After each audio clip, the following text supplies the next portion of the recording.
सतगुरु सतान बरनी जाई सोमन रास बानगी। सतगुरु सता शीस में आवे अगम देश हंसा चले। अगम देश हंसा चल जावे किसके बूते, किसके बल से? गुरु के प्रेम के बल से। जिसके अंदर गुरु का प्रेम नहीं है, अपने बल से वो जा ही नहीं सकता, क्योंकि वहां अपना बल चलता ही नहीं, वो अलौकिक है। त्रिकुटी के ऊपर अपना बल नहीं चलता, वो चलता है सतगुरु की मेहर, सतगुरु की सत्ता से। कैसे? शिष्य को कैसा होना चाहिए? चुगे चकोर चंद्रमुख जोवे शीतल अगन इसी विद होवे। शशि को इमरत बसे शरीरा साचा गुरु चंद्रमणि हीरा। बोलो राम। चकोर पक्षी है, जब वो आग का आहार करता है, चकोर क्या खाता है? लकड़ी का कोयला। चकोर पक्षी, आप लोग सतगुरु सताकांग रोज बोलते हैं, आपके आदत में भी है। आज पता नहीं क्यों ऐसी मन में प्रेरणा आई। एक बार हीवरा में हम सत्संग कर रहे थे, तो कथा करते करते अचानक पता नहीं क्या हुआ, मैंने दरिया महाराज जी की राम रक्षा का अर्थ बताना शुरू किया। और जब विश्राम दिया तो अमरावती के डॉक्टर सोनी खड़े होकर आंखों में आंसू आ गया। वो कहे, महाराज आज आपका तार हमसे मिला हुआ है। क्या हुआ? क्या आज मैं बाथरूम में स्नान कर रहा था तो मेरे मन में एक बात आई कि सतगुरु दरिया जी महाराज जी की राम रक्षा का पाठ तो करते मुझे 20 साल हो गए, लेकिन इसका अर्थ नहीं मालूम है। आज मैं अनुभवदास जी से कहूँगा कि वो मुझे इसका अर्थ समझाएं। लेकिन जब मैं यहाँ आया तो आप मंच पे आसीन हो चुके थे, मुझे कहने का मौका नहीं मिला। लेकिन देखिए मेरे दिल की बात आपने कैसे पकड़ी और आपने पूरी राम रक्षा बता दी। आप विश्वास करो, कथा कुछ और चल रहा था, अचानक पता नहीं क्यों प्रेरणा हुई, राम जी ने दी और मैंने वो शुरू कर दी। उनकी इच्छा पूरी हुई। हो सकता है आज किसी को सतगुरु सता के अंग का अर्थ सुनने का मन हो, नहीं, इसलिए हो सकता है ये निकल आया, महाराज जी निकलवा रहे होंगे। महाराज जी कहते हैं कि ये चकोर पक्षी होता है ना, लकड़ी का कोयला खाता है, और जब ये लकड़ी का कोयला खाता है तो इसके अंदर आग लग जाती है। हमारे अंदर भी आग लगी हुई है। किस बात की? ईर्ष्या, द्वेष, राग, ये आग लगी हुई है। ये जाएगी कैसे? सतगुरु के प्रेम से जाएगी। जैसे चकोर के पक्षी का पेट की अग्नि का दाह मिटता है, चंद्रमा उसका गुरु है, वो चंद्रमा को एक टक देखता है, करोड़ों कोस दूर पे चंद्रमा बैठा है। कल भाई जी गुरुमंत्र ले रही थी तो बोली, महाराज जी आप तो काशी में रहते हो और मैं पुष्कर में, मैं काशी कब आऊँगी, मैं कब मिलूँगी? हमें आज के बाद मत मिलना, छूट है, लेकिन याद करते रहना, भूलना नहीं। बस मिलना कोई बड़ी बात नहीं है, भूलना सबसे बड़ी बात है। मिलना नहीं बड़ी बात है, लेकिन अगर आप भूल गए तो ये सबसे खतरनाक बात है। एक पल के लिए भी गुरु की याद नहीं बिसरे तो चाहे कितने दूर पे रहे, चकोर पक्षी उस चंद्रमा के शीतलता को अपने अंदर ग्रहण करता है और शांत हो जाता है। शीतल अग्नि सी विद होवे, शशि को अमृत बसे शरीरा। चंद्रमा की जो शीतलता है वो तो चंद्रमा के पास है, चकोर पक्षी के अंदर कैसे उतरा? एक टक वो लगा के। ऐसे ही जब हम गुरु भक्ति में पक्का होते हैं, आन उपासना नहीं करते, किसी की आस नहीं करते, जब हम गुरु भक्ति में पक्के हो जाते हैं, अक्सर लोग कहते हैं अनुपासना मत करो, ये मत करो, वो मत करो। हम कहते हैं कुछ भी करो करो। जिस दिन तुम्हारा प्रेम पक्का हो जाएगा, तुम हम ही से कहोगे कि महाराज हम ये काम अब नहीं करेंगे। मैंने गया जी में एक सत्संग किया था, तो वहाँ पे हमने सबको कुछ न कुछ छुड़वाया था कि आप ये छोड़ दीजिए, कुछ भी छोड़िए, आप छोड़िए छोड़िए छोड़िए। किसी ने नशा छोड़ा, किसी ने चावल छोड़ा, किसी ने कुछ छोड़ा, हमने भी छोड़ दिया। शाम को रोटी चावल नहीं खाएंगे। अब मेरे लिए बड़ी समस्या हो गई, ऐसे भंडारों में मैं फंस जाता हूँ और लोग हमारे पीछे कमेंट मारते हैं, देखो बाबा जी अपना इज्जत करवाने के लिए भाग रहे हैं। इज्जत करवाने के लिए नहीं भाग रहा हूँ भैया, मैं अपनी प्रतिज्ञा में फंस गया। मैं चावल रोटी छोड़ चुका हूँ, नहीं खाता हूँ, लेकिन मेरे कहने से लोगों ने यूट्यूब पे छोड़ दिया। एक भाई जी उदयपुर की हैं, उन्होंने कहा महाराज जी आपसे बात तो नहीं हो पाती, पहली बार आपको देख रही हूँ, यूट्यूब पे ही देखा था, आज पहली बार देख रही हूँ। आज ही कह रही थी, लेकिन जब आप गया जी में सबसे वो ले रहे थे दान कोई चीज़ का, तो मैंने उसी समय आपको दान दे दिया। मैं शाम को चावल नहीं खाऊंगी। देखो कितना दूर था मैं, कितना दूर वो थी, लेकिन लगन लगी हुई थी। और लगन लगने का कारण ये हुआ कि उसका स्वभाव बदलना शुरू हो गया। हमसे मिली नहीं थी, हमको देखा भी नहीं था, जानती भी नहीं थी, और आज जब सामने मिली तो ऐसे भों भों करके रोने लगी। वो रोने लगी, मैं घबरा गया। हमने कहा तुम रोना बंद कर। नहीं, मैं भी बैठ जाता हूँ, हम तुम दोनों रोते हैं, सत्संग जाएगा कहीं, कोई दिक्कत नहीं। जब धमकाया तो वो शांत हो गई। लेकिन ये क्या चीज है? यही है सत्ता, यही है सत्ता। जब शिष्य पुकारता है तो गुरु मिलता है। आपकी पुकार में दम होनी चाहिए, आपके प्रेम में दम होना चाहिए। आप सांचा गुरु चंद्रमणि हीरा। चंद्रमणि हीरा क्या होता है? एक एक बात को समझाऊंगा, हो सकता है देर हो, कोई बात नहीं, लेकिन सतगुरु सत्ता का या तो आप यूट्यूब पे सुनेंगे कभी, या फिर आज सन्मुख सुन लें। चंद्रमणि हीरा क्या होता है? चंद्रमणि हीरा उसका काम क्या है? महाराज कहते हैं, मीठा जल बिन सायर दुखिया, चंद्र दुखी बिन हीरा। रामचंद्र दुखी बिन हीरा, कहे सुख राम रात दिन दुखिया, लगी सबद की पीरा। कहे सुख राम रात दिन दुखिया, लगी सबद की पीरा। हो रामा लगी सबद की पीरा। राम मिल्या बिन हरिजन दुखिया, यूं ही अवसर भी। जो पक्का राम से नहीं है ना, उसको महाराज के बचनों के अलावा किसी चीज में रस नहीं आता, आनंद नहीं आता। वो एक ही चीज सुनना चाहता है, महाराज मुझे देसी घी खिलाओ, बस इधर उधर की बात, महाराज के बचनों को पिलाओ। एक आदमी एक दिन बोला, महाराज वाणी जी की कोई अच्छी बात सुनाओ। तो हमने पहले तुम बुरी वाली बता दो, उसको छांट दूं। मतलब वाणी जी में बुरी बात भी है क्या? वाणी जी में कोई अच्छी बात सुनाओ। अरे वाणी जी तो देसी घी का वो लड्डू है, किधर से भी खाओ मिठाई है। एक भी साखी उठा लिया ना, एक भी साखी का अर्थ समझ लिया तो पूरी बात हो गई। चंद्रमणि हीरा, चंद्रमणि हीरा का काम क्या है? अच्छा, पूर्णमासी का चंद्रमा दुखी क्यों है? चंद्रमणि हीरा नहीं है, मत रहे, उसको क्या फर्क पड़ता?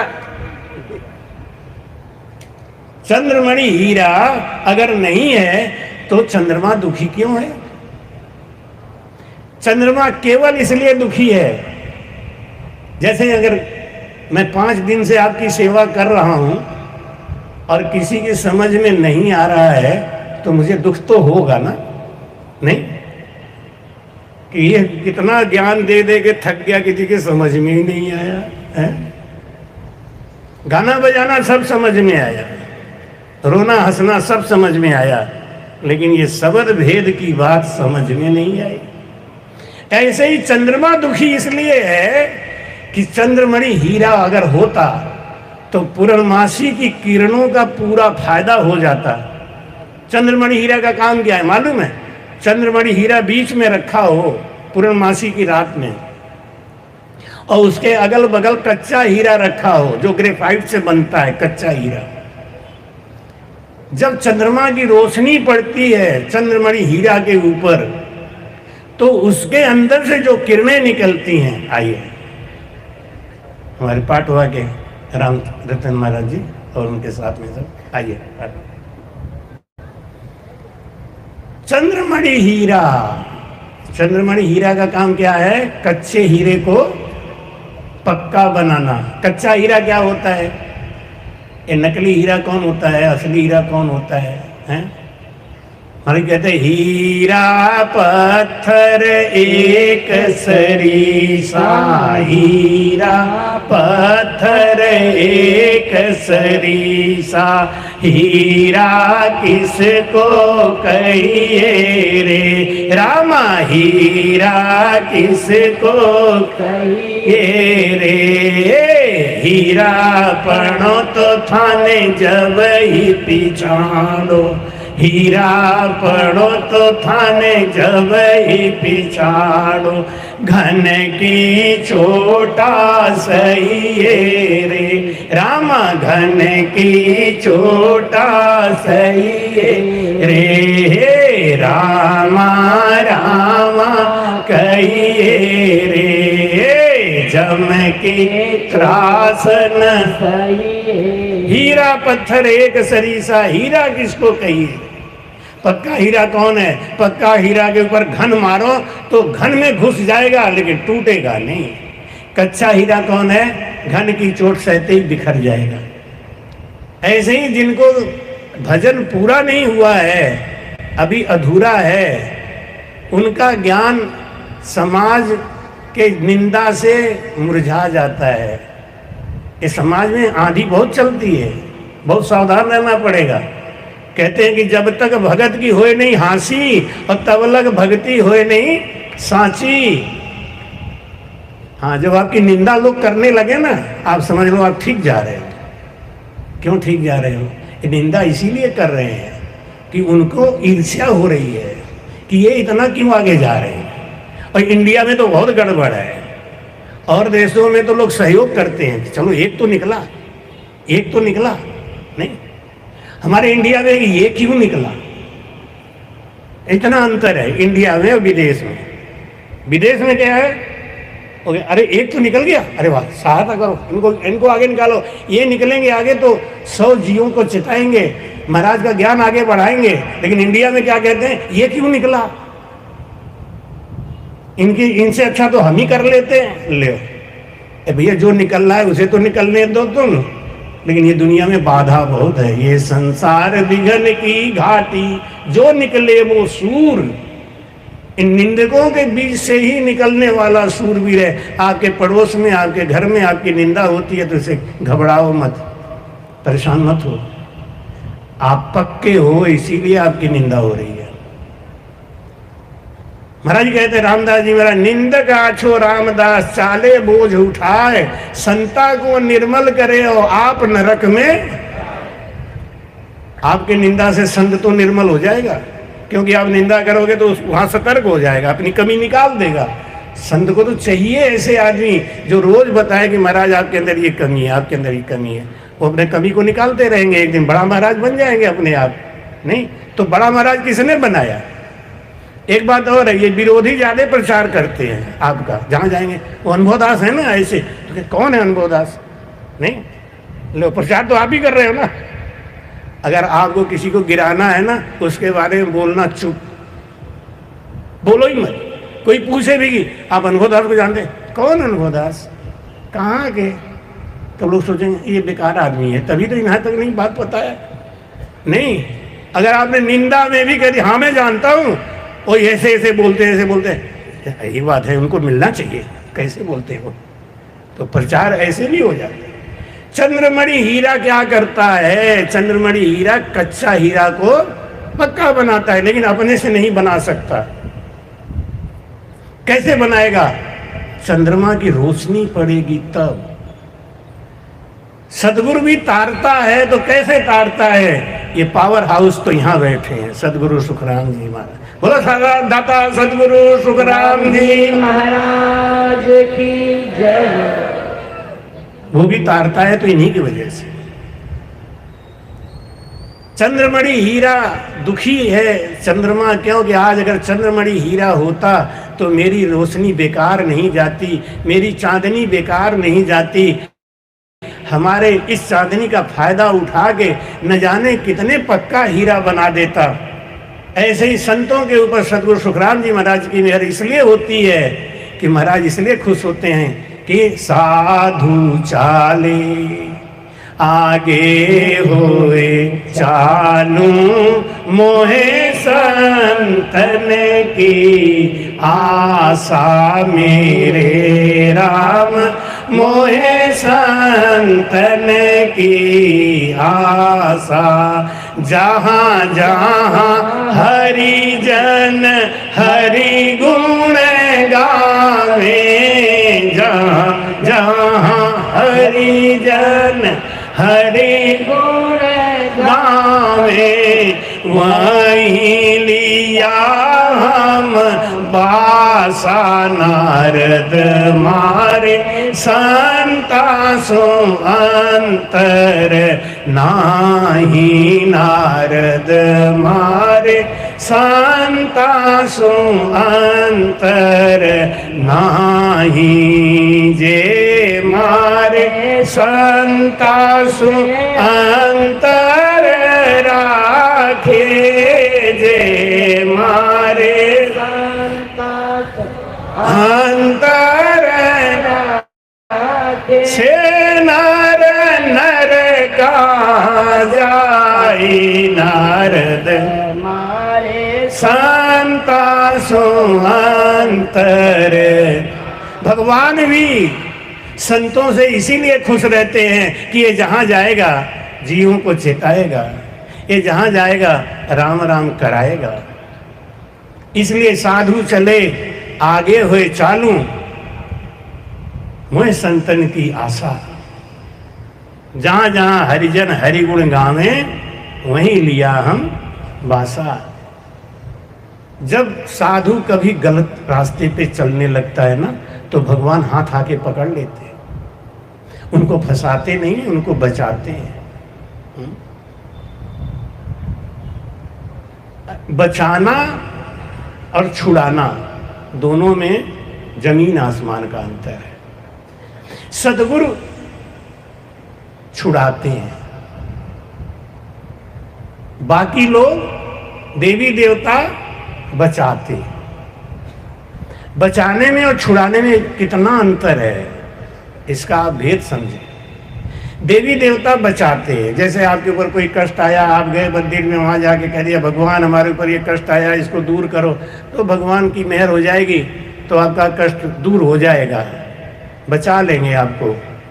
मेहर हो जाएगी तो उतना उनको प्रसन्न करेंगे। तो बचाना है ये काम, और छुड़ाने के लिए और बचाने के लिए दोनों में क्या करना पड़ता है, आप थोड़ा सा ध्यान देना। बचाने के लिए आपने किसी से कहा कि मेरा ये काम करवा दो, मेरा ये काम बचा दो, तो वो कहेंगे ठीक है आप जाओ, मैं फ़ोन कर देता हूँ। वो फ़ोन कर देंगे, भाई ये आदमी मेरे पास आया था, ज़रा इसका काम देख लेना, हो जाए तो करा देना, हो जाए तो करा देना, मतलब नहीं हो तो रहने देना। बचाने में हार्दिक इच्छा नहीं है, लेकिन छुड़ाना जब पड़ता है, दो आदमी लड़ रहे हैं तो उनको आप छुड़ाने जाओगे तो कैसे छुड़ाओगे? दोनों को टच करना पड़ेगा, नहीं, दोनों को अलग अलग करना पड़ेगा। बचाने के लिए दूर से कहो ए भैया जरा उन्हें बचा लेना, बचा ले। अब बचाए नहीं बचाए वो एक अलग बात है, आपने कह तो दिया, आपकी बात पूरी हो गई, लेकिन छुड़ाने के लिए आपको खुद जाना पड़ेगा। सदगुरु महाराज हमको छुड़ाते हैं। बंधी छोड़ गुरुदेव दया सागर गुण दाता, जग सुखिया गुरुदेव ब्रह्म ज्यों बड़या विधाता। गुरु समर्थ सिख जान निरंजन आद गोसाई, पार ब्रह्म गुरुदेव फेर सिरजन सुन साई। चंद्रमा क्यों दुखी है? क्योंकि चंद्रमणि हीरा नहीं है, पूर्णमासी की रोशनी सब बेकार जा रही है। आपको एक दवा बता देता हूँ। पूर्णमासी की रात में, अभी शरद पूर्णिमा आ रही ना, शरद पूर्णिमा की रात में आप खीर बना के छत पे रख देना, आप करो चाहे नहीं करो, यूट्यूब पे जाएगा तो कोई ना कोई तो करेगा। शरद पूर्णिमा की रात में जो शरद पूर्णिमा की किरणों में जादू होता है, मैग्नेट होता है, सत्ता होती है, वो खीर के अंदर उतरती है। खीर के ही अंदर क्यों उतरती है? क्योंकि खीर सफेद है और सफेद रंग का गुरु चंद्रमा है। इसलिए खीर बना के हम ऊपर रख देते हैं पूर्णमासी की रात में, और पूरी रात वो खीर में उनकी रोशनी आती रहे। सवेरे बिना मंजन किए वो खीर अगर आप एक कटोरी खा लो, 6 महीना तक आपको कोई बीमारी नहीं आएगी, सांस का रोग भी ठीक हो जाएगा। चंद्रमा की रोशनी में इतनी ताकत। लेकिन अगर आपने खीर बना के नहीं रखा तो चंद्रमा दुखी होगा ना कि खीर रख देता तो मेरा कुछ प्रयोग हो गया होता। ऐसे जब मैं राम बुलाता हूँ, आप जोर से बोलते हैं, मुझे बड़ी खुशी होती है। नहीं बोलते तो बोल देते तो हमारा भी कल्याण हो जाता। बोलो राम। अब तो हमें खुशी हो रही है कि आप लोग बिल्कुल वही काम कर रहे हो। तो मैं आज इस सदगुरु माधवदास जी महाराज जी की वर्षी के उपलक्ष्य में आज मुझे मौका पूरा मिला है, एक बात ये भी समझ लीजिए। हाँ, अभी तक तो क्या होता था कि जब तक मेरा इंजन गर्म होता था तब तक रुको महाराज, अब दूसरे आ गए। आज कोई नहीं है, इसलिए हम फ्री हैं। हम अपनी बात समझा ही नहीं पाते थे जब तक लालदास कह देते थे महाराज जी टाइम हो गया, और भी लोग हैं, और भी आ रहे हैं। आज हमने पूछा तो कह नहीं नहीं, आज आप बिल्कुल स्वतंत्र हो, आज आप जो मर्जी आए सो करो। तो हमने कहा आज मैं तत्व ज्ञान को पूरा दे के ही छोड़ूंगा, समझ में तो आ ही जाएगा। महाराज कहते हैं आप अमोलक और बनावे, और दीप राग दीपक जल जावे, यूं शिष कोई करनी काही ना, आप समान करे पर। बोलो राम। कोई शिष्य माला जपना नहीं जानता है, सांसों सांस सुमिरन नहीं समझ पा रहा है, लेकिन है समर्पित, उसके मन में कोई आस नहीं है। राम बुलावा भेजिया तो दिया कबीरा रोए, जो सुख साधु संग में सो बैकुंठ न होए। जब शिष्य को बैकुंठ की भी इच्छा नहीं है, धन दौलत की तो बात ही छोड़ो, ऐसा निष्कामी शिष्य के ऊपर गुरु की मेहर अपने आप होती है। लेकिन गुरु लोभी सिख लालची, दोनों खेले दाव। गुरु लोभी सिख लालची, दोनों खेले दाव।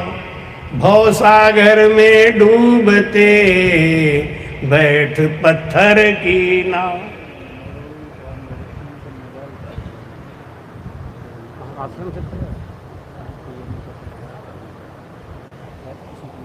अगर किसी को कोई मोबाइल मिल गया हो तो मंच पे जमा कर देना।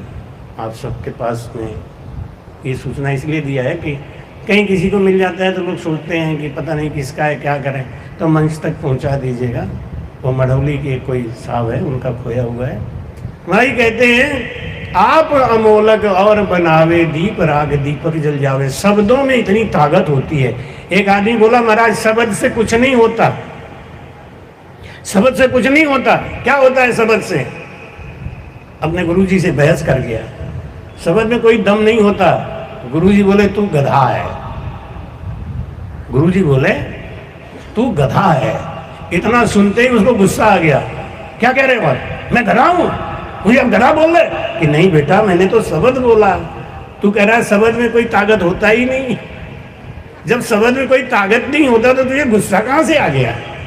अभी तो तू ही कह रहा था शब्द में कोई ताकत नहीं होता, शब्द बेकार होता है। मैंने कहा तू गधा है, तू भड़क गया एकदम से। शब्द तो ये भी एक है ना, शब्द है, गधा क्यों गुस्सा है? शब्द में बहुत ताकत होता है। और जो गुरु के शब्द को मान लेता है, सतगुरु को एको शब्द मन कोई लेवे मान, तो सहज होते हैं संत दास, मुश्किल से आसान। कितना बड़ा वचन, कितना बड़ा दावा देते हैं महाराज जी, गारंटी दे रहे हैं। सतगुरु को एको शब्द मन कोई लेवे मान। सदगुरु के वचन पे जो विश्वास कर लेता है उसके सामने कोई विघन नहीं आता, कोई बाधा नहीं आती। वचन पे विश्वास कर ले तो क्यों, आप अमोलक और बनावे, दीप राग दीपक जल जावे। जलता हुआ दीपक बुझे हुए दीपक को जला देता है। इस संसार में 3.5 पारस हैं, 3.5 पारस हैं। 3 पारस तो पूर्ण है, एक पारस अधूरा है। जो पारस लोहे को सोना बनाता है वो अधूरा है। जो पारस लोहे को सोना बनाता है वो अधूरा पारस है। असली पारस तो सतगुरु है, जो अपने जैसा बनाते हैं। असली पारस काला भौरा है, जो अपने जैसा बनाता है। और असली पारस दीपक है जलता हुआ, जो हजारों दीपकों को जला देता है। अपने जैसा बनाने वाला पारस 3 है, कीमती बनाने वाला पारस एक ही है। लोहे को पारस सोना बना देता है, कीमती बना देता है, लेकिन लोहे को पारस नहीं बना सकता। सद्गुरु हैं, वो अपने शिष्य को अपने जैसा बना देते हैं। जब से तेरा गुलाम हो गया, जब से तेरा गुलाम हो गया, तब से मेरा भी नाम हो गया। भरना औकात क्या थी मेरी। बोलो बाबा माधवदास जी महाराज। 2003 में जब बाबा माधवदास जी महाराज ने हमको भेज दिया और आशीर्वाद दिया, तो जो जो आशीर्वाद दिया वो सब के सब फलित हो रहे हैं, सामने आ रहे हैं। जब से तेरा गुलाम हो गया, गुलाम होने का मतलब जब से आपके वचनों को माना, तब से मेरा भी नाम हो गया। वरना औकात क्या थी मेरी, वरना औकात क्या थी मेरी, सबसे बढ़िया और सबसे खरी। हमारे लालदास जी महाराज जब 15 साल पहले यहाँ आए, 14 साल पहले, तो बोले कि महाराज मुझे खरी कमाई करनी है। मैं उस समय यहाँ था, पैंट शर्ट पहन के आए थे, एक्शन का जूता पहन के सफेद रंग का। तो जब ये बोले कि महाराज हमको अपने शरण में ले लो, मुझे खरी कमाई करनी है, तो हमें देख के हंसी आ गई। हमने कहा एक्शन का जूता पहनने वाला खरी कमाई करेगा, और उम्र भी वही 20-21 साल के आसपास रही होगी। महाराज जी ने कहा एक काम करो, सेवा में सबसे बड़ा दम होता है, करोगे सेवा तो पाओगे मेवा, और करेगा टहल तो पाएगा महल। देखा है कि नहीं, चमन चौराहे पे देख लो जाके, करेगा टहल तो पाएगा महल। इस एक वचन को हमारे लालदास जी ने गांठ बांध लिया, और उस गांठ बांधने की वजह से आज देखो चारों तरफ संत समाज में लालदास की महिमा। सद्गुरु तुकाराम जी महाराज ने, और अगर महिमा है तो झूठ मूठ की नहीं है, वो सत्य है। उनमें वो सरलता, लालदास के अंदर वो सरलता है, लालदास के अंदर वो गुण है जिसके वो अधिकारी हैं और जो उनको मिला है, कोई एहसान नहीं है। आज हम सब लालदास के प्रेम में फंसे हुए यहाँ बैठे हुए हैं, उनके सरलता में फंसे हुए हैं। तो महाराज कहते हैं कि धीने धीने जारी सफल कमाई। नहीं, इसके पहले वाली लाइन छूट गई। यूं सिस कोई करनी का हीना, आप समान करे परवीना। कोई करनी करने की जरूरत नहीं है। लालदास जी ने कोई माला जपा हो तो पूछ लो जाके, कोई तीर्थ व्रत किया हो तो पूछ लो जाके। और कभी बाबा माधवदास जी महाराज ने उनका शब्द चढ़ाया हो तो पूछ लो जाके, बिल्कुल सत्य बता रहा हूं। अभी ऐसा नहीं कहा कि यहाँ आ जाओ, यहाँ भजन करो, यहाँ भजन करो, अब यहाँ पार हो जाओ, नहीं किया महाराज जी ने। यूं शिष्य कोई करनी का हीना, आप समान करे परवीना। अपने जैसा बना दिया माधवदास जी महाराज जी ने, चारों तरफ महिमा होने लगी। ये सदगुरु सदा की अंग की बात नहीं है, ये प्रत्यक्ष की बात है। मैंने नहीं देखा कभी कि बहुत भजन कर रहे हैं, कि बहुत ये कर रहे हैं, बहुत ये कर रहे हैं, सबसे आगे निकल गए। कैसे निकल गए? अपने खाते। आज भी अभी भी मैं उनको पकड़ के नाश्ता करा, जब नाश्ता करो पहले, नहीं नहीं जल्दी, अरे पहले बैठो नाश्ता करो, देखी जाए। आप समान करे पर ऐसे होता है। अब हम लोग क्या कहते हैं, हमें भजन यहाँ बताओ, हमारा यहाँ चढ़ाओ, कि महाराज हमारा यहाँ देख लो चढ़ रहा है कि नहीं चढ़ रहा है। ले क्या पागलपंथी है। हमारे बीच में लालदास जी है ना, इन्हीं को देख लो, इन्हीं से समझ लो। यूं शिष्य कोई करनी का हीना, आप समान करे परवीन। ये गुरु की मेहर होती है, गुरु की सत्ता होती है। जब सत्ता आती है तो चारों तरफ फिरे दुहाई कहे महाराजा, ये है सत्ता। दिन दिन जारी सफल कमाई, जा संगत सतगुरु की पाई। उड़ उड़ भुजंग चंदन बन जावे, यूं शिष तन की तपत बुझावे। उड़ उड़ भुजंग। अच्छा लालदास जी आ गए, अब इनके बारे में नहीं बोलूंगा, नहीं तो फिर मुंह देखी बात हो जाती है। अभी नहीं थे इसलिए मैंने बोल दिया। महाराज कहते हैं दिन दिन जारी सफल कमाई। जिसको गुरु का प्यार मिल गया, जिसको गुरु ने अंगीकार कर लिया, जिसको गुरु ने स्वीकार कर लिया, उसके आगे बढ़ने में अब देर नहीं। उड़ उड़ भुजंग चंदन बन जावे। चंदन बन में कौन जाएगा? चंदन बन में कौन जाएगा? वो जहरीला सांप, जिसके अंदर वो जहर भर गया है, वो अपनी जहर के कारण भागता है, वो अपने जहर के कारण भागता है। उड़ उड़ भुजंग चंदन बन जावे। चंदन बन की तरफ भुजंग जाता है, जिसके अंदर विष आ गया है। ऐसे ही जब हमारे अंदर कर्मों का विष जाग जाता है, जब हमारे अंदर विरह आती है, तड़प आती है गुरु से मिलने के लिए, तब हम गुरु शरण में जाते हैं, गुरु भक्ति करते हैं। अंग ज्वाला व्यापे नहीं कोई। हमारे शरीर में किसी भी प्रकार का अब राग द्वेष ईर्ष्या नहीं रह गया। यही है अंग ज्वाला व्यापे नहीं कोई। इतना निर्मल हो गया हूं कि अब मुझे किसी की बात बुरी नहीं लगती।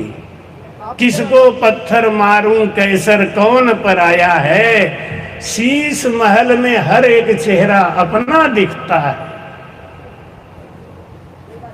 इतना प्रेम जाग गया, अब किसी से राग और द्वेष रह ही नहीं गया। अमर करे अमीरस पावे, यूं सतगुरु की सता कहावे। पारस का सुन पराक्रम भाई, लोह परस कंचन होई जाई। अमर करे अमीरस पावे, वो अमीरस मिल गया हमको। राम नाम करते करते हमारे अंदर वो ऐसा प्रेम का रस आने लग गया। अब हमारा विष खत्म हो गया। ये विष कब खत्म होता है? भजन करते करते। हमारी कमियां एक एक करके निकल जाएंगी। कैसे? भजन करते करते। महाराज कहते हैं, ये आत्मा समझाती है कि तू तो निर्गुण पद सो मिल रे, तू तो निर्गुण पद सो मिल रे। ज्ञानी मान नर रे, ज्ञानी मान नर। तू तो पार ब्रह्म सो मिल रे, तू तो क्या निर्गुण पद सो मिल रे। ज्ञानी मन नर रे ज्ञानी। मन नर रे। जब हम गुरु के वचन पे विश्वास करके प्रेम से भजन करते हैं तो धीरे धीरे धीरे हम ब्रह्म स्वरूप हो जाते हैं। पहली बात तो एक बात अपने मन से दिमाग से निकाल दो कि आपको कहीं जाना है और किसी से मिलना है।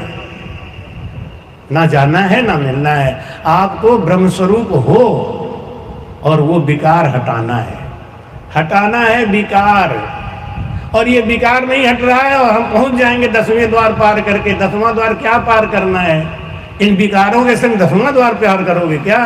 महाराज कहते हैं भगत मुगत की गैल संभाओ, भगत मुगत की गैल समाओ, नाम अमीरस इमरत खाओ, नाम अमीरस इमरत खाओ, श्वास श्वास की डोर लगाओ, श्वास श्वास की डोर लगा।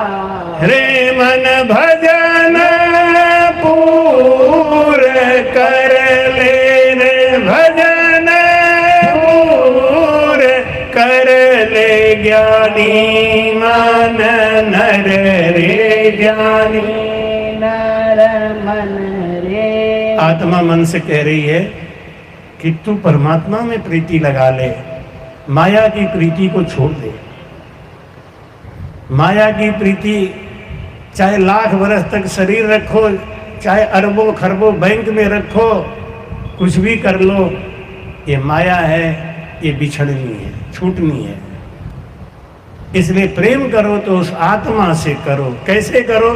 श्वास वो श्वास की डोर लगा। चाहे बैठे रहो, चाहे चलते रहो, चाहे सब्जी काटो, चाहे झाड़ू लगाओ, चाहे पोछा लगाओ, चाहे बर्तन मांजो, श्वास वो श्वास की डोर लगा। मन को सांस में लगाओ, दोनों सांस बराबर हो रहा है कि नहीं? झाड़ू लगाओ, झाड़ू हाथ से लगाओगे, मन और श्वास से कोई झाड़ू थोड़ी लगाओगे। श्वास के ऊपर मन लगा के रखो कि दोनों सांस बराबर हो रहा है कि नहीं। अगर आपका गाड़ी सही है, पेट्रोल भरा पड़ा है, आपको गाड़ी चलाने आता है, तो मंजिल तो मिलेगी। इस तरीके से भजन कोई करने के लिए आपको आसन ही लगाना है, आपको ऐसे ही बैठना है। महाराज कहते हैं ऐसी कोई आवश्यकता नहीं है, प्रेम की आवश्यकता है। वो प्रेम आपके अंदर आना चाहिए। महाराज कहते हैं आसन मार जुगत सो। देखो जब हम भजन शुरू करते हैं, गुरु बनाते हैं ना, तो नेम जरूरी है। हम लोग कभी कभी गलत बात को समझ जाते हैं। महाराज की बाड़ी जी में 10वें द्वार की भी बात है, त्रिकुटी की भी बात है, हृदय स्थान की भी बात है, कंठ स्थान की भी बात है। हमारी जिस देश की साखी हम बोलते हैं, जिस देश की बात करते हैं, वही हमारी औकात है, और उतना ही हमको बोलना चाहिए, समझना चाहिए। महाराज ने तो बाणी जी में पूरी बात लिखी है ना, कंठ स्थान का भी, हृदय का भी, नाभि का भी, बंकनाल का भी, मेरुदंड का भी, सब जगह की बात लिखी है महाराज जी ने। जैसे आप एक बाजार में जाते हो, वहाँ पे जलेबी भी है, काजू कतली भी है, पिस्ता की बर्फी है, लड्डू भी है, लेकिन जितना जेब में माल है आप उसी दुकान को पसंद करते हो, उसी दुकान पे जाते हो। ऐसे ही जब आप भजन कर रहे हो तो आप ज्यादा ऊंची साखी सुन के क्या करोगे? हो सकता है दिमाग इतना ज्यादा पागल हो जाए कि हम छोड़ के बैठ जाए कि अरे बाप रे ऐसा है, ऐसा है तो छोड़ो।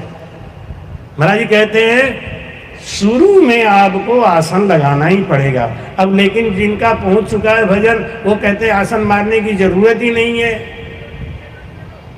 अब उनका भी कहना ठीक है, आसन मानने की जरूरत नहीं है, लेकिन वो आप किस बच्चे से कह रहे हो?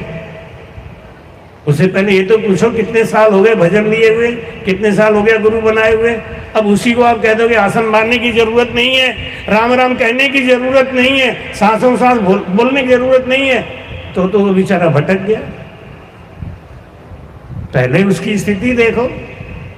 आसन मारे जुगत सु बैठो, आघट माय पवन संग पेशो। आघट माय, इस शरीर के अंदर पवन संग पेशो। पवन संग मतलब श्वास के संग। कैसे बैठोगे? सांस में क्या करोगे? मन को लगाओ, सांस के अंदर मन को लगाओ। क्या लगाओगे? क्या देखोगे मन को? कि आपकी दोनों सांस बराबर हो रही है कि नहीं। जैसे कोई प्राइमरी स्कूल में बच्चा पढ़ने जाता है तो वहां लिखा होता है ई माने इमली, तो वहां इमली का पेड़ बना होता है, नहीं? घ माने घड़ी, तो वहां घड़ी बना होता है। तो पीएचडी वाले के लिए थोड़ी जरूरी है। पीएचडी वाला तो देख देगा ये तो घड़ी है, नहीं? लेकिन बच्चा तो समझने में टाइम लेगा ना, इसलिए महाराज कहते हैं। अब यहाँ पे महाराज कह रहे हैं आसन मारो, और कहीं कहीं कह रहे हैं कि कोई जरूरत ही नहीं है किसी चीज की। ये शुरुआती बात है। आसन मारे जुगत। अब आसन कौन सा मारना है ये भी समझना है। पद्मासन नहीं मारना है, नहीं? अर्ध पद्मासन, पद्मासन, वज्रासन, इन आसनों पे ध्यान नहीं देना है। सुख आसन। क्या? सुख आसन। जिस आसन में आपको सुख मिले। आजकल घुटने की बीमारी बहुत हो रही है, नहीं? अब ये घुटने वाले से कहो पद्मासन लगाओ, नहीं तो भजन नहीं होगा, तो बेचारा छोड़ देगा, रहने दो भैया, नहीं? आसन कौन सा लगाना है? सुख का आसन, जिसमें आपको सुख मिले। जब आप कठिन आसन लगाओगे तो आपका मन तो आसन के दर्द में चला जाएगा, फिर वो श्वास में कैसे लगाओगे? आसन मारे जुगत सुन। जुगत लगाओ। जुगत लगाने का मतलब अगर नहीं आपसे बैठा जा रहा है तो कुर्सी पे बैठ के करो। नहीं बैठा जा रहा है कुर्सी पे बैठ के करो। नहीं बैठा जा रहा है पैर फैला के करो। पैर फैला लेने से या कुर्सी पे बैठ लेने से भजन का कोई मतलब नहीं है। भजन का मतलब है प्रेम से और श्वास और सांस को बराबर करने से। भजन का मतलब है उस धुनी को सुनने से, जो धुनी हम करते ही नहीं है। सुरती को बिठाने का शुरुआती लक्षण क्या है? ये हमारा कान है ना, ये कान हमारा बहिर्मुखी है, ये बाहर को सुनता है। इसको अंतर्मुखी बनाना है। इस कान के स्वभाव को अंतर्मुखी बनाना है। तो आप ऐसे ही कह दोगे कान तू अंतर्मुखी हो जा, तो हो जाएगा क्या? है? कहने से हो जाएगा? इसको अंतर्मुखी करने के लिए जुगाड़ क्या? पहले इसको बहिर्मुखी रहने की आदत है ना, तो पहले इसको बाहर से ही धुनी सुनाओ। बाहर की धुनी सुनाओ।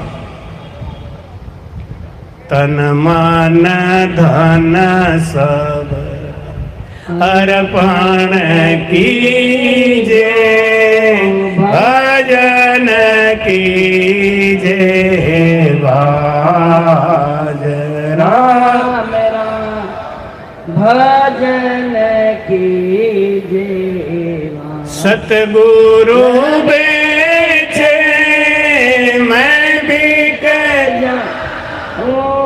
सतगुरु बेचे मैं बिक जाऊं। परथन आऊं भाज, परथन भाज बारी बारी आया हो हंसा काज बारी बारी आया हो हंसा, संत बड़ा जी महाराज, संत बड़ा जी महाराज, बारे आया हो हंसा। तन मन धन सब अर्पण कीजे। तन मन धन कैसे अर्पण किया जाता है? तन अर्पण करेंगे कब? जब आप आसन लगा के बैठेंगे भजन में, तो आपका तन गुरु जी के निमित्त अर्पण हो गया। सबसे बड़ा धन है श्वासों का। जब आपने मन को सांसों में लगाया तो हमारा सबसे बड़ा धन अर्पण हो गया। और जब मन लग गया सांसों में तो मन अर्पण हो गया। श्वास के ऊपर राम राम करना, ये धन अर्पण हो गया, तन अर्पण हो गया। इस प्रकार से तन मन धन सब अर्पण कीजिए और भजन कीजिए वाज। धुनी करो, उस धुनी में मन लगाओ। उस मन के वजह से हमारा चित्त बुद्धि अहंकार भी लगेगा।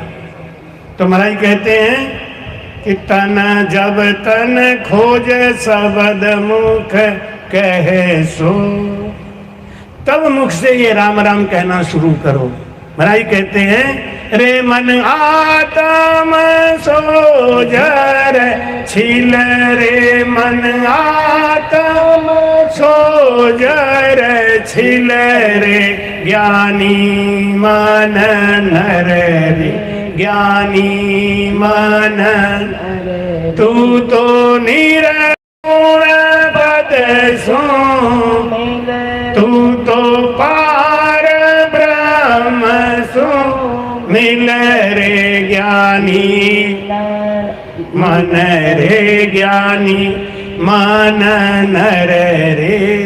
लीव बंध शिवरण ये निसकी जय, लीव बंद सिमर ये निसकी जय। नाभि माय सूरत मन दीजे, नाभि माय सूरत मन दीजे।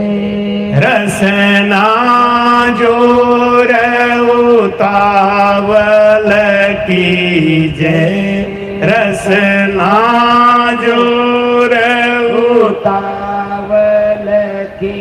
रे मन बिरहन सुनीत खिल, रे मन बिरहन सुनीत खिल, रे ज्ञानी मन नर रे ज्ञानी मन नर रे।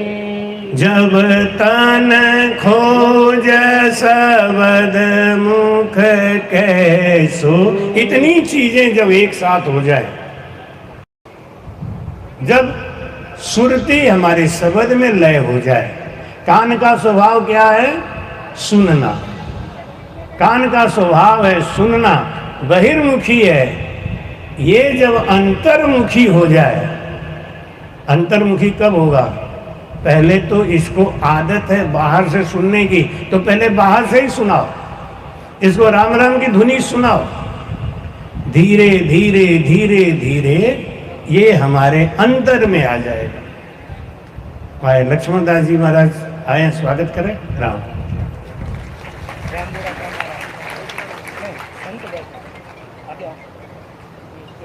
बोलो राम।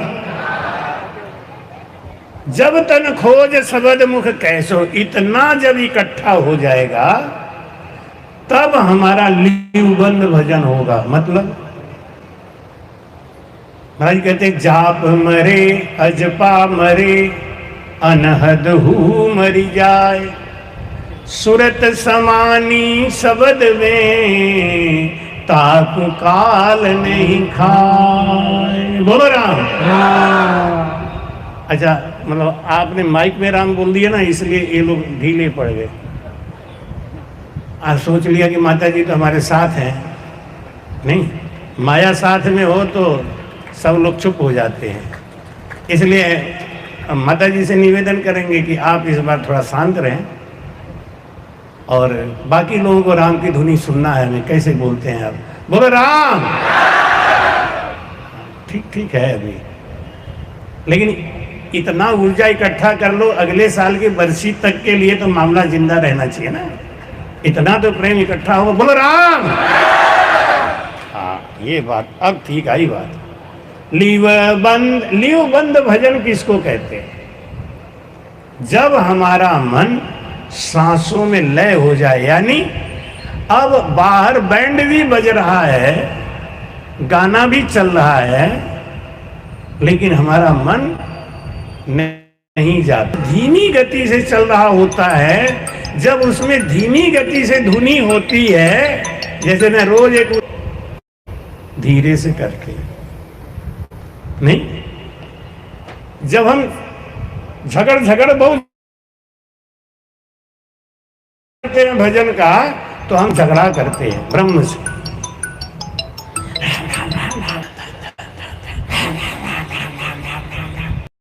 ये कह रही ना, ये धीरे धीरे सुनते सुनते हम लगता है तो भी कान को सुनाई देता है। ये है भजन की स्थिति, जिसको लोग इतना खिलवाड़ रसगुल्ला समझ के परस देते हैं, और हम खा के चले भी जाते हैं, कोई ऐसी बात नहीं है। एक बार एक शहर में भांग खाने वाले दो आदमी गए, तो उन्होंने कहा भाई नया शहर है, भांग की दुकान कहाँ मिलेगी, कैसे पता करें? भंगेड़ी लोग होते हैं, नशेबाज वाले होते हैं ना, जिनको जिस चीज़ की नशा है उनका जुगाड़ उनको मालूम रहता है। एक बोला कि अभी मैं पता लगाता हूँ दुकान कहाँ है। कि कौन पूछेंगे, किससे पूछेंगे, लोग क्या कहेंगे कि हम लोग भंगेड़ी हैं क्या? तो कहे नहीं नहीं, एक काम कर, मैं पतंग उड़ाता हूँ और तू अटे पकड़ ले, तू डोरी ढीलते जाना, तू डोरी ढीलना, हम पतंग उड़ाएंगे। उसने बोला दूसरे ने कि ना तो तेरे हाथ में पतंग है, ना मेरे हाथ में डोरी है, तो हम उड़ाएंगे क्या और तुझे ढीलेंगे क्या? उन्हें बेवकूफ़, तभी तो पता चलेगा कि हम नशे में हैं। अब वो एक पतंग चलाए उड़ाए और दूसरा डोरी ढीले, और क्या बोले, हाँ ढील ढील ढील, थोड़ा और ढील ढील, हाँ ढील। ये देखो पतंग उड़ रही है। कोई नशा वाला नहीं आता ना, तो देख के क्या कहता है, पागल है, देखो ना पतंग है ना डोरी है, फिर भी ढील ढील चिल्ला रहे हैं। और वो चिल्लाता ही रहा, हाँ देख देख, हाँ देख, हाँ ठीक है, ठीक ठीक, ढील थोड़ा और ढील, अरे खींच खींच खींच खींच खींच। इतने में एक आदमी आया, उस आदमी ने ऊपर देखा, नीचे देखा, ऊपर उसको पतंग दिखाई दे गया, नीचे डोरी भी दिखाई दे गई। वो डोरी उठा के और नीचे से निकलने लगा, झट उसने कॉलर पकड़ के कहा, बता भांग की दुकान कहाँ है? कहने का दृष्टांत क्या है कि जब तक ये स्थिति आई नहीं, तब तक हम कह देते हैं कि देखो तुम्हें ब्रह्म दिखाई दे गया, कि हाँ दिखाई दे गया, कि अब बढ़िया चल रहा है, कि अब ठीक है मामला, कि तुम्हें ऐसा हो रहा है, हाँ तो ऐसे ही हो ही रहा है, लो। अब वो भी कहें हम भी पार ब्रह्म पहुंच गए, अब हम भी संत हो गए, अब लो। अब वो किसी की सुनेंगे ही नहीं, उन्हें कुछ सुनाना चाहो सुनेंगे ही नहीं, क्योंकि भांग खाए हुए नशा में।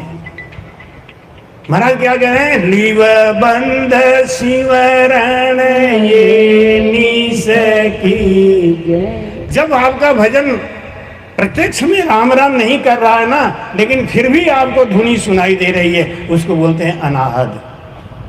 वो आपको सुनाई दे रही है, क्यों सुनाई दे रही है? वो झीनी धुनी जो हो रही है सांस के अंदर, कानों को अंतर्मुखी हो जाने की वजह से वो अंदर में वो बात सुनाई दे रही है उसको। पहले स्थूल की आवाज सुनाई देती थी, जैसे अभी आपको हमारी आवाज सुनाई दे रही है, स्थूल की आवाज है। क्यों है? क्योंकि हमारा कान बहिर्मुखी है, ये सुनने के लिए तैयार बैठा है। लेकिन जब ये अंतर्मुखी हो जाएगा ना, तो ये लाउड स्पीकर की आवाज सुनाई नहीं देगी। ये लाउड स्पीकर की आवाज आपको सुनाई नहीं देगी, क्योंकि जो सुनने की बात थी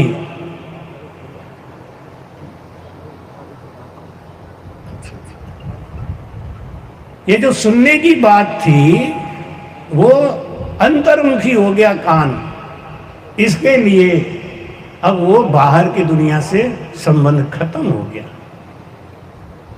अब वो अंतर्मुखी हो गया। इसलिए मैं क्या लिव बंध सिमरण ये निसकी, ऐसी स्थिति जब आ जाए इसको बोलते हैं लिवबंद भजन, उसको बोलते हैं अनाहत। अनाहत क्या है? धुनी नहीं हो रही है लेकिन सुन रहे हैं। जैसे हवा चलती है ना, हवा चलती है, हवा की धुनी सुनाई नहीं देती है लेकिन उसका पर समझ में आता है। महाराज कहते हैं रसना जोर उतावल कीजे, रसना जोर उतावल कीजे, रसना जोर उतावल कीजे। अब इसका अर्थ भी लोग गलत समझते हैं। जोर जोर से राम राम करने लग जाते हैं, ना तो जोर से करना है ना धीरे से करना है। एक बैलेंस, एक ज्ञान, एक विज्ञान है, ये एक विज्ञान है। राम राम कहना भी एक विज्ञान है और वही गुरु सिखाते हैं जो सीखना हम नहीं चाहते। कह रहे राम राम ही तो करना है ना, क्या है? नहीं, रसना जोर जीव है ना, इसमें कला है। नहीं तो राम राम ही शब्द क्यों चुना गया? शाम शाम क्यों नहीं चुना गया? और कोई शब्द क्यों नहीं चुना गया? कहने में जो ट्विस्टिंग आती है महाराज, वही कला है। र कहने से राम राम राम, कागलिया और जीव, श्वास और उश्वास, रकार और मकार, ये 6 चीजें जब मिलती हैं तब लिवबंद भजन होता है। खाली ऐसे कह दिया लिवबंद भजन हो गया हो गया हो गया। वो कागलिया जो लटक रही है गले में, उसके ऊपर रगड़ होना चाहिए, उसमें वाइब्रेशन होना चाहिए। लेकिन हम तुलना करते हैं उनकी जिनका भजन त्रिकुटी के ऊपर चला गया है, तो वो तो नहीं करते हैं तो हम ही क्यों करें? हम क्या इनसे कम है का? ले रसना जोर उतावल कीजे, तब क्या होता है? तब वो बिरह आती है। दरिया हर कृपा करी बिरहा दई पठाए, ता बिरहा ने संत को सोता लिया जगाए। बोलो राम। समय का अभाव हो रहा है, 11 बजने वाले हैं, अभी विदाई का कार्यक्रम भी है, स्वागत का भी कार्यक्रम है। लेकिन ये 2 लाइन अगर हम छोड़ देंगे तो फिर आधा अधूरा ज्ञान आपको लेके जाएंगे तो आप भी फंसेंगे और हम भी फंसे रहेंगे। इसलिए समयाभाव तो है लेकिन कोई बात नहीं, आज तो उत्सव है तो पूरा करना भी चाहिए। हमारे बाबा माधवदास जी महाराज एक बात कहते थे, अगर आपने हरजस कोई उठाया है तो उसको पूरा करो, उसको बीच में अधूरा नहीं छोड़ना चाहिए। तो भाई बंकनाल होए ऊंचा जाओ, बंकनाल होए ऊंचा जाओ, त्रिगुटी मद अनाहद बहाओ, त्रिगुटी मद अनाहद बहाओ, हो सुख मन गंगनी सो दिन नहाओ, सुख मन गंगनी सो दिन नहाओ। रे मन 10वें द्वार पर पिल, रे मन 10वें द्वार पर पिल, रे ज्ञानी मन नर, रे ज्ञानी मन नर, बंकनाल होए ऊंचा जाओ। बंकनाल से हमारा भजन 21 जो स्वर्ग मेरुदंड के हैं उसके अंदर से जब भजन चढ़ता है ऊपर को, तब हमारा पीठ फाड़ता है, बहुत तकलीफ होती है, दर्द होता है। लेकिन महाराज कहते हैं वो दर्द का अनुभव कौन करेगा? परण्योरी नार प्यारी बाता जाने, काई जाने नार कमारी बाता, लागा लागा बाण मारे सबद गुरा की, घायल जाने ये बाता, परण्योरी नार प्यारे बाता जान। ब्यावर जाने पीर की शीरा, बांझ नार क्या लखे शरीरा। जिसको बंकनाल में भजन हुआ है उसको समझ में आता है पीठ कैसे फाटता है, उसका धनुष जैसा शरीर क्यों हो जाता है। महाराज कहते हैं बंकनाल हुए ऊंचा जाओ, त्रिकुटी मत अनाहत बहाओ, सुखमण गंग निशो दिन नहाओ।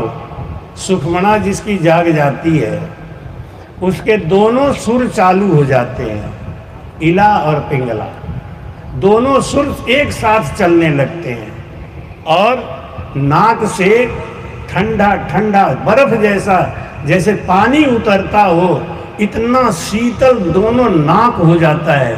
ऐसा लगता है जैसे अंदर से कोई बर्फ जैसी चीज निकल रही है। निकलता नहीं कुछ अनुभव, वो एक ऐसा आता है, ऐसा शीर आता है, दोनों सुर एक साथ चलना शुरू हो जाते हैं। उस आनंद और उस सुख के लिए महाराज लिखते हैं, सुखमण गंग निशो दिन नहाओ, रेवन 10वें द्वार पे तिल रे ज्ञानी मन नर रे, कहे सुख राम सुनो संत आई, कहे सुख राम सुनो संत आई, निर्गुण सुहाम मिलिया माही, निर्गुण सुहाम मिलिया माही, पीछे आविद रीत बताई, पीछे या वेद रीत बता, रे मन था का मूसा बिल, थक के शांत हो जाता है। वाणी जी को यहीं विश्राम देते हुए आपको एक सूचना बता दें कि 22 जुलाई से काशी में, काशी के पास हमारा अभी नया एक राम द्वारा बना है, उसमें हमारा चातुर्मास है। सदगुरु सुखराम जी महाराज जी की मेहर से, बाबा माधवदास जी महाराज की कृपा से आपके दास के पास, आपके पास 5 राम द्वारे हैं, और 5 राम द्वारों को चलाने का बड़ा झंझट तो है, टेंशन बहुत रहता है। मेरे पास इतना भी टाइम नहीं रहता कि हम आप सबके लिए ज़्यादा समय निकालें, लेकिन आपके पास समय जरूर है। हम आपसे निवेदन करेंगे कि इस चातुर्मास में अगर आप आ सकते हैं तो जरूर आए, सबको लेके आए। गुरु पूर्णिमा का हम कार्यक्रम करते हैं बतलैया आश्रम पे, अपने गुरु स्वामी कुशालदास जी महाराज जी की बरसी करते हैं कसरत आश्रम पे। दरियाव जी महाराज की बरसी पिछले 4 सालों से हम तीर्थों में घूम घूम के कर रहे हैं, कभी जगन्नाथपुरी में, कभी चित्रकूट में, कभी गया जी में, कभी अयोध्या जी में, कभी नैमिषारण्य में, चारों तरफ घूम घूम के मैंने एक ही नियम लिया है कि तीर्थों में घूम के दरियाव जी महाराज जी की बरसी करेंगे, जिससे दरियाव जी महाराज जी के ज्ञान का प्रचार भी हो और उनकी सत्ता फैले, तो दूर दूर तक इस ज्ञान को हम लेके जा सकें। तो आप YouTube देखते रहिए, केवल राम ज्ञान काशी नाम से हमारा चैनल है, आप उसको देखते रहिए, हमारा कार्यक्रम आपको मिलता रहेगा, और हम कहाँ पे हैं, कहाँ जा रहे हैं, उस कार्यक्रम में आप शामिल हो सकते हैं। आपका हमेशा स्वागत रहेगा। सदगुरु सुखराम जी महाराज ने, बाबा श्री माधवदास जी महाराज ने 2 मिनट का नियम पूरा करना है। आसन लगाओ। हमारे गुरु महाराज माधवदास जी महाराज कहते थे, अनुभव दास की दक्षिणा दे दो, याद है? नहीं, जब भजन करने के लिए कहते भाई अनुभव दास की दक्षिणा दे दो, तो ये हमारी दक्षिणा हुई, क्योंकि मैंने 1.5 घंटे जो आपको कथा सुनाया है उसके बदले में ये दक्षिणा ही दे दो हमारा। 2 मिनट खाली भजन कर दो, बस इतना ही बहुत है। आसन लगाओ, सीधा प्रेम से बैठ के सांसों सांस में भजन करो, मन को सांस में लगाओ, और जो अंदर धुनी हो रही है उसको उस धुनी को सुनने का प्रयास करो, उसमें अपनी सुरती लगा दो। इस प्रकार से बैठ के भजन करो।